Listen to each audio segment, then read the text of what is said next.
kind of like most things, social media isn't good or bad for politics. It depends on how you use it. The strength he has right now, it's going to skew older. It's going to skew more moderate, more somewhat liberal. Did he just cross a line that might cost him crucial independent and moderate voters? It's become harder and harder for moderate, reasonable voices to be heard.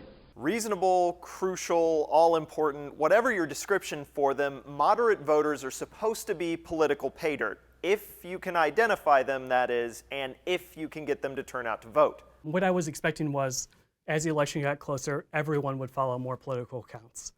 So the moderates might not follow as many, but they would still follow some. And then the question I wanted to ask was, are those decisions still systematically favoring one side or the other? University of Missouri journalism professor Mike Carney tracked thousands of Twitter profiles during the 2016 election. He assumed moderates would ramp up their political follows during election season, just like conservative and liberal users. What surprised me was that they weren't selecting like anyone, not let alone one side or the other, right? Carney found moderates actually withdrew and followed fewer people during the election than partisan users. And other research has shown true political independence can be something of a misnomer. Pew Research Center says more and more people have self-identified as independents over the last quarter century, but the biggest share still consider themselves moderates, leaning either Democrat or Republican.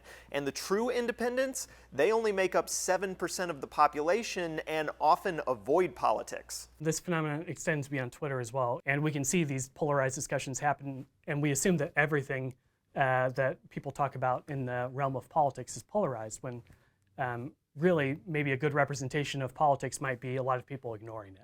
There are two big takeaways here. On one hand, Carney says this shows the divisiveness of social media doesn't exactly mirror real life. That part's nothing new. But on the other hand, political moderates or people who don't use Twitter primarily to follow politics, in theory, these are the swing voters, became quieter, less engaged. I kind of lean in the, we're not totally sure and it's probably not one way.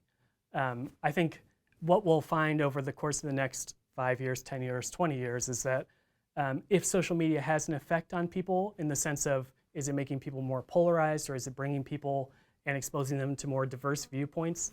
The truth will be that it varies from person to person. It's still the same political process. I still think it can be meaningful and it's important to participate and to engage.